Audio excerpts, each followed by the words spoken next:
성경 보겠습니다. 성경은 빌립보서 1장 12절로 18절 말씀입니다.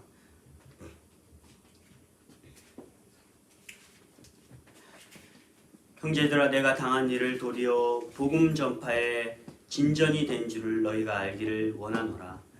이러므로 나의 매임이 그리스도 안에서 모든 시위대 안과 그 밖에 모든 사람에게 나타났으니 형제 중 다수가 나의 매임으로 말미암아 주 안에서 신뢰함으로 겁없이 하나님의 말씀을 더욱 담대히 전하게 되었느니라.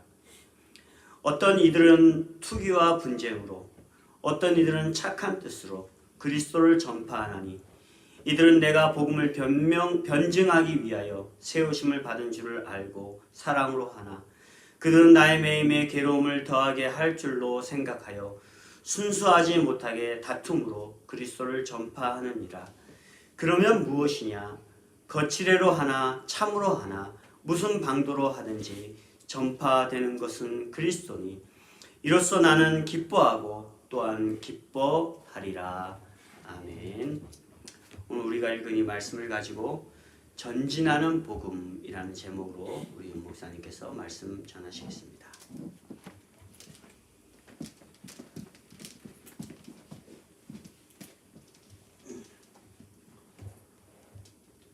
전진하는 복음이라는 말씀의 제목으로 함께 은혜 받는 시간 됐으면 좋겠습니다.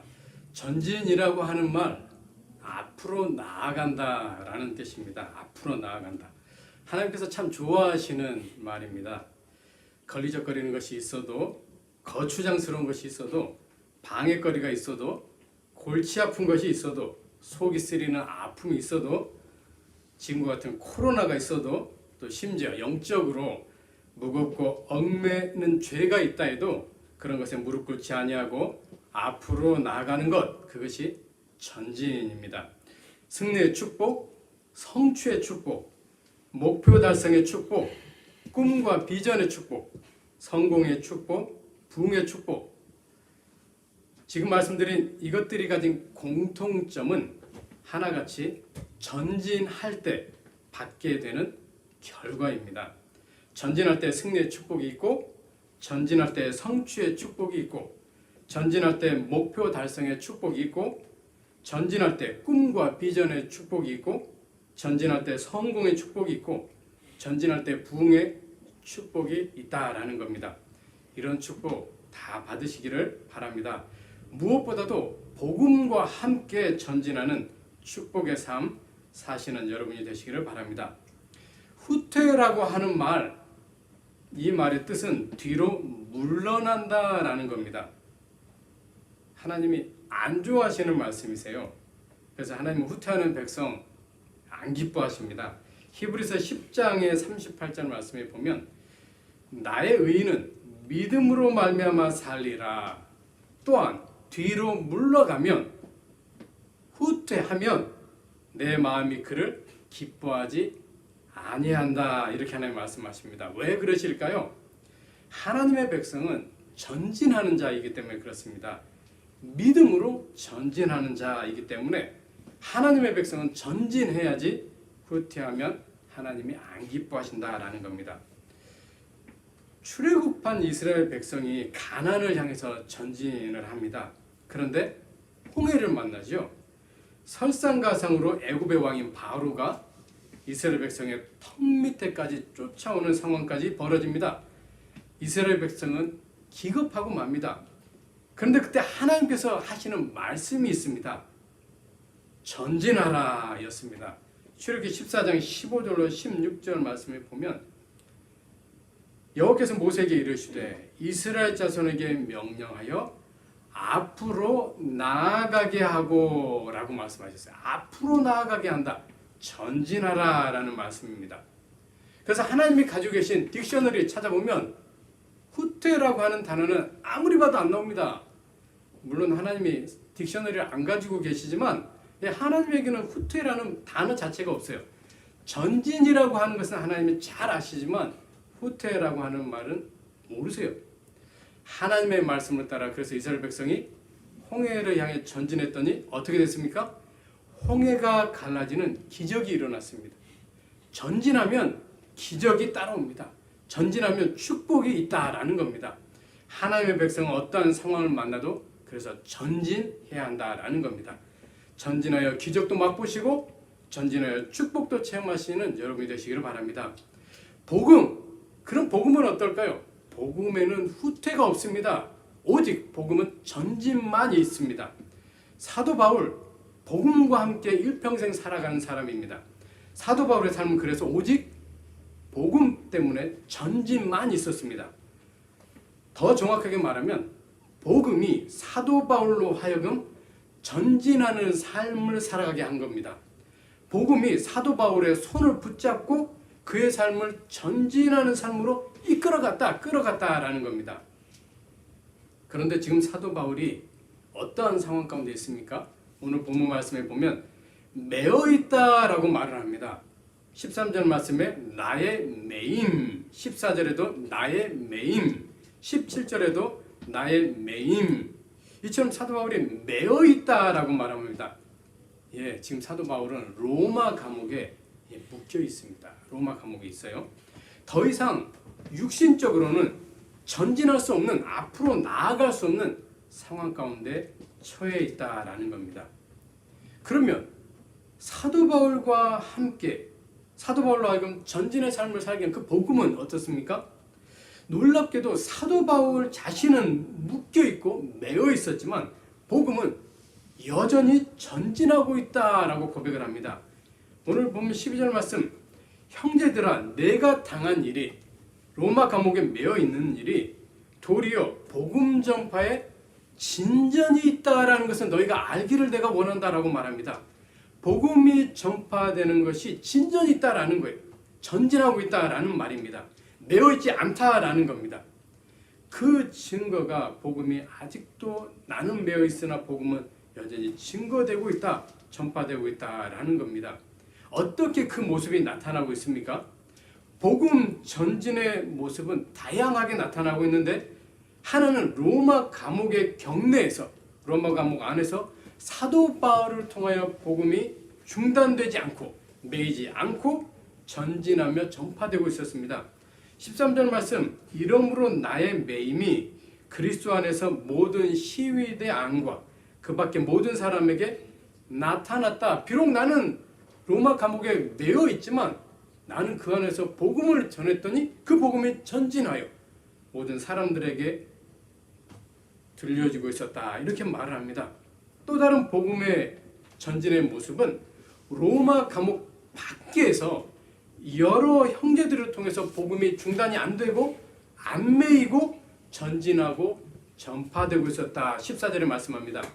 형제 중 다수가 나의 매임으로 말미암아 주 안에서 신뢰함으로 겁없이 하나님의 말씀을 더욱 담대히 전하게 되었다. 이렇게 말씀합니다. 사도 바울이 로마 감옥에 갇힘으로 인해서 복음의 전진은 예전만큼 그렇게 활발하게 안 되고 쉽지 않을 거다라고 모두가 생각하며 이제는 복음이 후퇴되는 거 아닌가라고 예상하고 있을 때 오히려 복음은 후퇴의 상황 속에서도 다른 사람들을 통해서 계속해서 전진해 가고 있었다라는 것입니다. 일본이 총과 칼로 우리 대한민국을 무력으로 압제하여 고통을 주고 있을 때가 있었습니다. 일제 36년의 기간인데요. 그때 우리 대한민국의 독립을 위해서 독립운동을 전개하시던 분들이 많이 계셨습니다. 그런데 그분들이 일본의 힘의 총칼에 의해서 투옥을 당하시고 숱한 고문과 고초를 당하시고 죽임을 당하시는 그런 많은 상황들이 일어나게 됩니다. 그런 모습 속에서 독립은커녕 우리의 독립은커녕 더 이상 독립운동조차도 전개 나갈 수 없겠구나. 독립운동이 이대로 중단되고 마는구나. 실패되었구나. 패배되었구나. 이대로 끝나버리는구나. 모든 그런 생각과 그런 마음 가운데 있을 때 어디선가 대한독립 만세의 소리가 울려 퍼지는 겁니다. 독립운동을 전개하시던 분들이 투옥되셨다고, 그분들이 고문과 고초를 당하시다가 죽임당하셨다고, 독립운동이 중단된 것도 아니고 실패한 것도 아니고 패배한 것도 아니고 여전히 독립운동은 우리 대한민국 안에 살아서 전진하고 있었다라는 겁니다. 이처럼 복음, 하나님의 복음도 중단된 것 같고 후퇴하는 것 같고 패한 것 같고 실패한 것 같아도 그렇지 않다라는 겁니다. 복음은 여전히 살아서 전진하고 있다라는 거예요. 복음 전진의 방법이 또 어떻게 나타납니까? 다양한 방법으로 나타나는데 그 다양한 것이 여러 감정으로 이렇게 나타납니다. 오늘 본문의 15절로 18절의 말씀 가운데 보면 투기라는 말도 나오고 분쟁, 또 착한 뜻, 사랑, 또 불순한 것, 다툼, 거칠애 이런 감정의 여러 가지 것들이 사용이 되어서 복음이 중단 안 되고 매이지 않고 전진하며 전파되고 있었다라고 이렇게 말씀을 합니다. 어떻게 이런 일이 가능합니까? 복음이 가진 능력 때문에 그렇습니다. 복음의 능력이 상황도 환경도 심지어 우리 인간의 감정까지도 주장함으로 복음은 매이지 않고 중단되지 않고 실패하지도 않고 복음은 계속해서 전진해 나갈 수 있었다라는 겁니다. 전진하는 복음의 주체는 성령 하나님이십니다. 복음의 전진은 성령 하나님의 주권적인 역사로 말미암습니다. 사람도 아니고요, 상황도 아닙니다. 사도행전 16장 6절로 10절 말씀에 보면 사도 바울이 아시아, 지금의 터키에서 복음을 전하고 싶은 간절한 마음이 있었습니다. 그래서 그곳으로 가기 위하여 애를 써봤는데 안 되는 겁니다. 복음의 주체가 되시는 성령 하나님께서 아시아에서 복음 전하는 것을 허락을 안 하셨던 거예요. 어느 날 밤 사도 바울은 성령 하나님께서 보여주시는 환상을 통해서 복음이 전진해서 나가야 할 방향, 그곳은 아시아가 아니라 마게도냐, 지금으로 말하면 유럽임을 깨닫게 됩니다.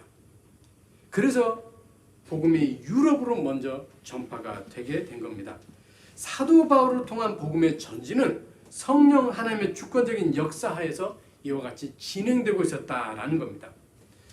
구약 성경으로 가서 선지자 예레미야를 한번 생각해 봅니다. 선지자 예레미야는 남왕국 유다의 복음을 전한 선지자입니다. 남왕국 유다 백성을 향하여 하나님의 말씀을 선포할 때 선지자 예레미야는 갖은 치욕과 조롱과 모욕을 받았습니다. 선지자 예레미야가 전한 하나님의 말씀은 남왕국 유다 가운데 하나님의 심판이 있을 겁니다. 남왕국 유다는 파멸하고 말고 멸망하고 말 겁니다. 라고 하나님의 말씀을 전했더니 그는 이와 같은 치욕과 모욕, 조롱을 당할 수밖에 없었습니다. 그래서 선지자 예레미야는 이런 것이 너무나 싫어서 더 이상 하나님의 말씀 안 전하기로 자기가 딱 중단을 해버립니다. 그랬더니 치욕도 안 오고 모욕도 안 받고 조롱도 안 당하는 거예요. 너무나 좋은 거예요. 야, 이게 웬일이냐. 그런데 그것도 잠깐뿐이었습니다. 갑자기 마음이 답답해지는 거예요. 얼마나 마음이 답답하든지 이 마음이 그냥 터져버릴 것 같은 거예요. 또 마음이 막 뜨겁기 시작한 거예요. 이 불이 그냥 활활 마음속에서 타는 것 같은 그런 느낌까지 들어요. 그래서 이걸 어떻게 해서든지 막 억제하면서 막 해보는데 예레미야 20장 9절 말씀에 그가 고백합니다. 내가 다시는 여호와를 선포 안 한다. 그의 이름으로 나 안 말한다. 그랬더니 나의 마음이 불붙는 것 같아서 골수에 사무치니 답답해서 내가 못 견디겠다라고 이런 고백을 합니다. 어떻게 이런 일이 일어난 거죠?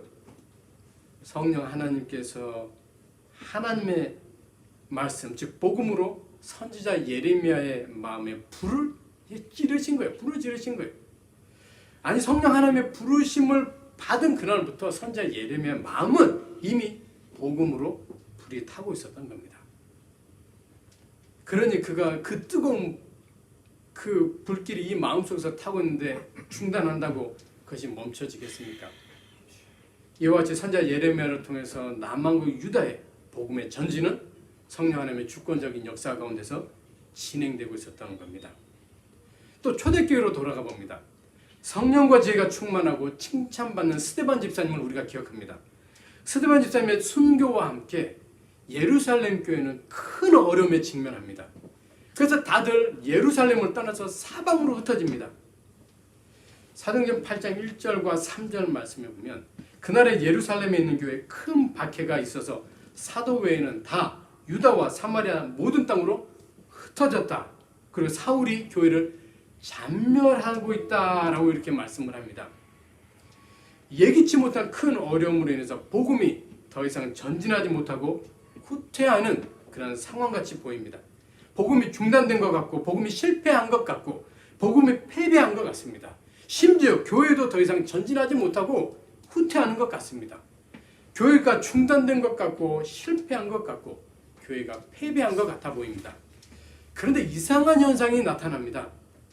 사도행전 8장, 6장, 9장, 12장, 13장, 19장에 보면 흩어졌던 사람들이 두루 다니면서 복음을 전하기를 시작합니다.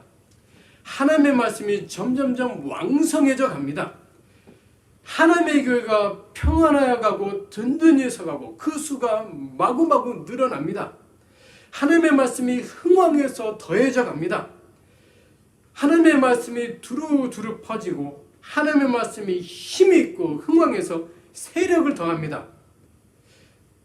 복음이 더 이상 전진하지 못하고 끝난 것만 같았는데 복음의 전진이 일어난 겁니다. 복음이 그대로 힘을 잃고 없어져 버릴 것만 같았는데 오히려 흥왕하며 세력을 얻는 일이 일어난 겁니다. 교회가 후퇴하는 것 같고 중단된 것 같고 실패한 것 같고 패배한 것 같았는데 교회가 부흥하고 왕성하는 일이 일어난 겁니다. 어떻게 된 일이에요? 성령 하나님께서 주권적인 역사 속에서 흩어진 자들을 통하여 복음의 전진을 진행해 나가신 겁니다.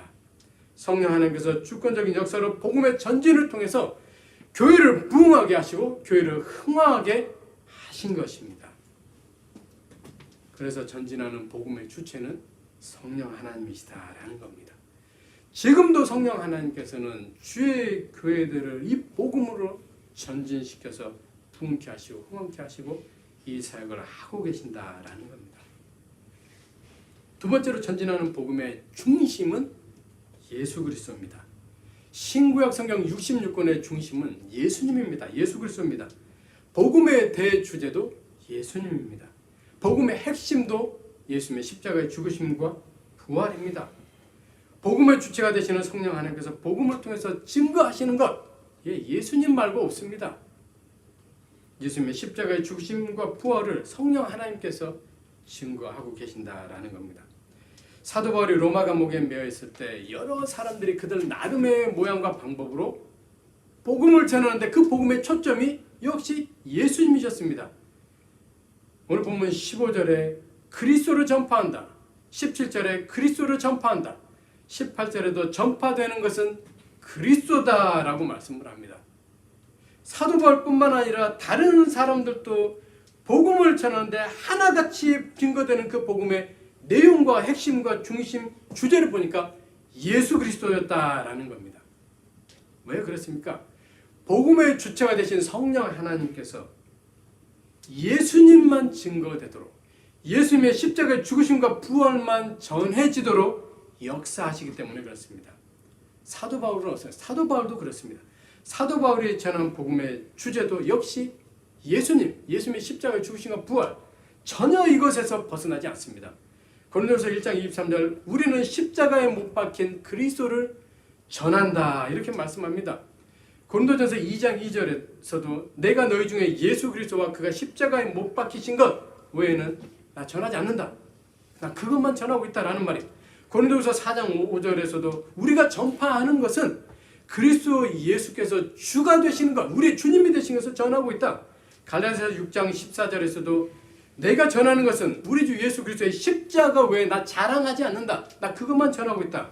이렇게 말씀합니다. 성령 하나님께서 예수님만 증거되도록 예수님의 십자가의 죽으심과 부활만 증거되도록 사도 바울 가운데 그렇게 역사하심으로 그렇게 예수님이 증거되어 나타났다라는 겁니다. 본래 사도 바울에게 있어서 예수님은 복음의 중심, 복음의 대주제 아니었습니다. 예수 그리스도의 십자가의 죽으심과 부활, 사도 바울에게 있어서 그것은 복음의 핵심도 전혀 아니었습니다. 예수님이라고 하는 예수라고 하는 그 사람은 사도 바울의 입장에서 스데반처럼 당연히 죽임당해야 하는 마땅한 사람에 지나지 않았었습니다.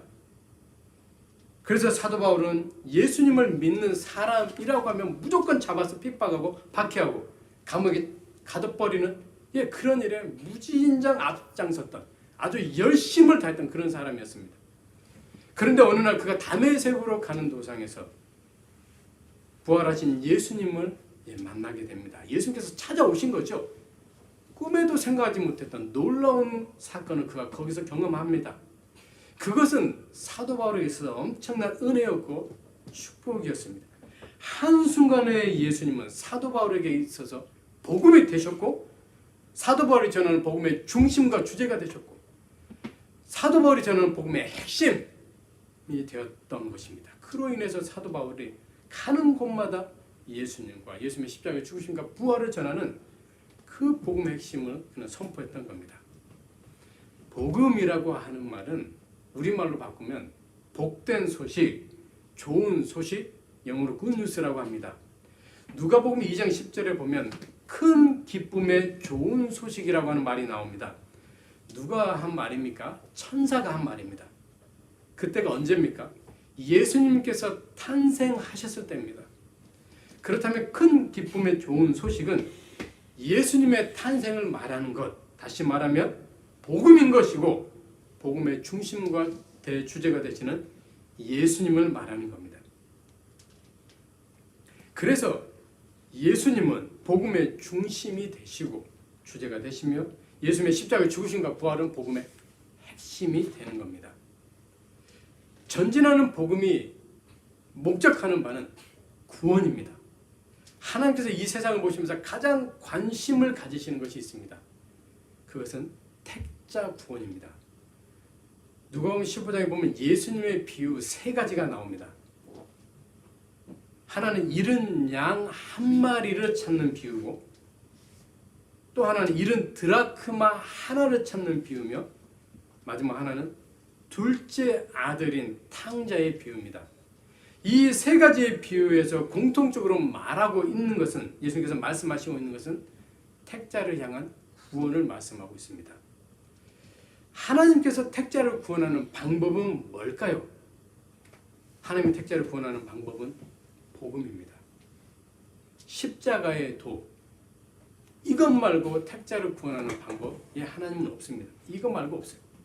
그럼 왜 하나님이 복음을 택자를 구원하는 방법으로 사용하시고 십자가의 도를 택자 구원의 방법으로 사용하실까요? 그것은 복음이 가진 능력 때문에 그렇습니다. 복음이 가진 능력은 구원이라고 하는 능력입니다. 예수님을 믿는 예수님의 십자가의 죽으심과 부활을 믿는 자라고 하면 누구든지 복음은 능력을 나타내서 그를 구원합니다. 로마서 1장 16절 말씀 복음은 모든 믿는 자에게 구원을 주시는 하나님의 능력이다. 고린도전서 1장 18절에서는 십자가의 도는 복음과 십자가의 도는 같은 말입니다. 십자가의 도는 구원을 받는 우리에게 하나님의 능력이다 이렇게 말씀합니다. 그래서 복음, 십자가의 도는 구원의 능력, 구원의 방법인 겁니다. 유일한 하나님의 방법인 거예요. 택자 구원은 복음의 목적이기 이전에 예수님께서 이 세상에 오신 목적입니다. 예수님께서 이 세상에 오신 것은 자기 백성을 그들이 지은 죄에서 구원하시기 위해서 죄인인 택자를 구원하시기 위해서 예수님이 이 세상에 오신 것이다 라는 겁니다. 택자는 하나님께서 창세전의 은혜로 그의 기쁘신 뜻에 따라서 예수 그리스도 안에서 택하신 하나님 나라의 천국 백성을 말합니다. 불택자는 하나님께서 하나님 나라의 백성으로 선택하지 않은 자들을 말합니다. 신학적으로 이것을 유기된 자, 버림받은 자라고 이렇게 말합니다. 그런데 택함을 받은 하나님의 백성이 죄로 인해서 하나님의 진노의 손 아래 놓이게 됩니다.